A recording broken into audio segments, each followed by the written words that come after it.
You know, one thing that a friend pointed out to me is a lot of families, you have different choices within that family. There might be a mom who works in healthcare, and on pain of losing her job, she had to get the jab. There might be a kid. So you might have a family with different statuses, but if that family wants to go on a vacation, if there's one person who's not vaxxed, they can't go, really. So it's not just the 7 million or whatever.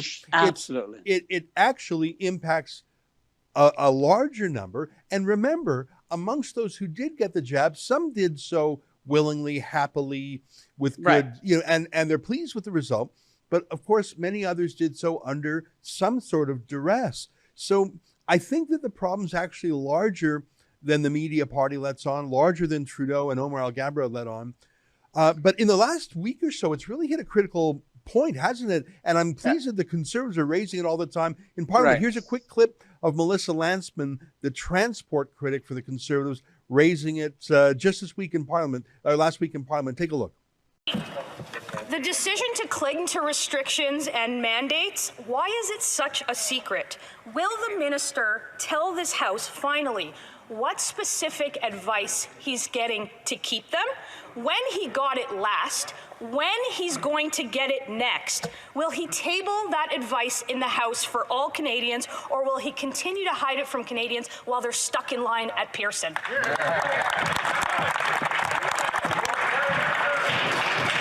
Madam Speaker, the evidence is not secret, Madam Speaker. Everyone knows that vaccines save lives. In the United States, 165,000 lives would have been saved just during the Omicron crisis if they had had a better vaccination uptake. 165,000 lives, Madam Speaker, in the Omicron crisis, that's 50% more people than in any one of our riding in this House. I'm pleased that the Conservatives are digging into it now, Manny. I wish they would have been harder line on this before, but I don't think their former leader let them.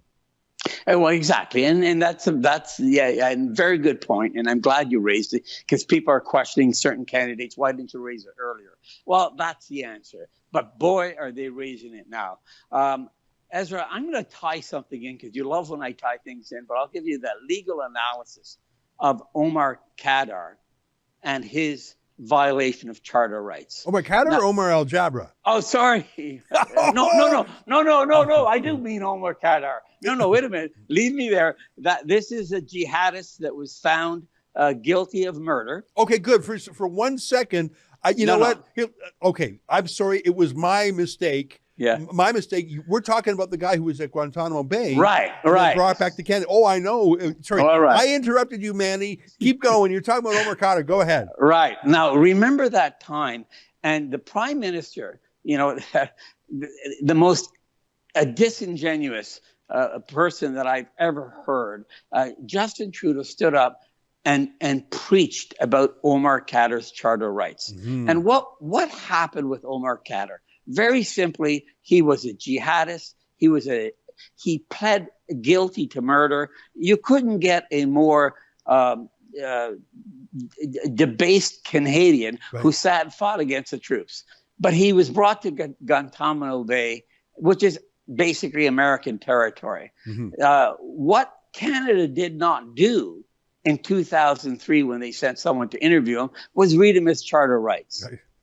And now, Ezra, I'm going to be a little bit long on this, but I'll try to be as quick as possible. In 2003, the status of the law in Canada when Omar Khadr was caught was he did not enjoy charter rights outside the boundaries of Canada.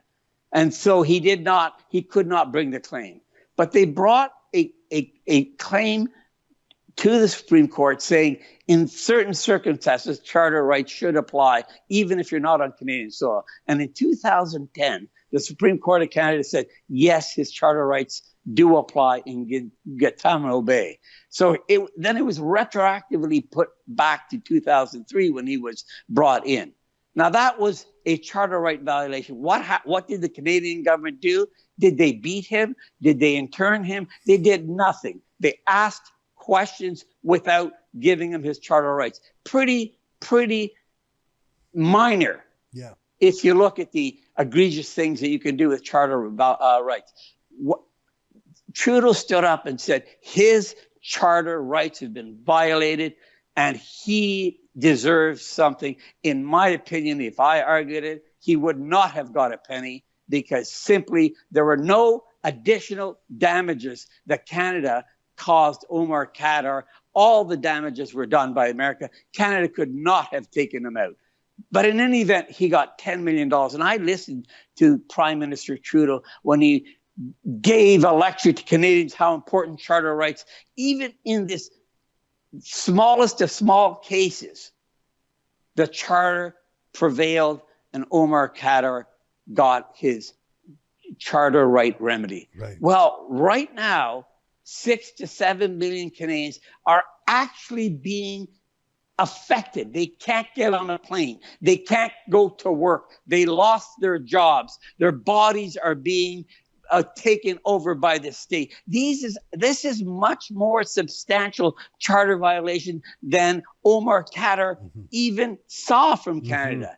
So when you put the two together, these Canadians did not murder anybody. They did not join Al Qaeda. They did not come and try to kill other Canadian troops. All they wanted to do was go work in their home alone for the government. Yeah. Yeah. And so when you look at that, that's a huge, body blow to what Canada is. And it has to be restored. And if it doesn't get restored, Canada is no longer the country that I know or that you know. And we need a new leader from the Conservative Party who understands that to the core of his DNA. It's a great contrast of charter rights. But here's the thing, Manny, we are now 26 months into this state of emergency. I believe we're the only country in the world that does not let unvaccinated people fly or take the train. And it doesn't even make sense, because you could be someone who has naturally recovered, has natural immunity. You're not allowed on the train or plane because you're not vaccinated. Right. Versus someone who is double or triple vaxxed and actually catches COVID again and is not screened out. It's so upside down. But here we are 26 months into this, and the Supreme Court of Canada and even lower courts, there has not been a single substantial case that I can think of where the courts have rolled back some of these civil liberties violations. I know there is a lawsuit afoot. Brian Peckford is one of the plaintiffs on the airfare side. That's not even scheduled to go to trial September. September, Ezra. So Manny, where is this sainted document, the Charter of Rights, and where are our courts, those guardians of our rights? We're into our third year of these lockdowns, and the courts have not been there for us, and neither has the Charter. That was an excerpt from my daily TV-style show called The Ezra Levant Show. Each weekday, I do a monologue on the news of the day, then I interview a fascinating guest. I read some fan mail or hate mail, depends on which I like more, and we end with a video of the day. You can get it all at rebelnewsplus.com.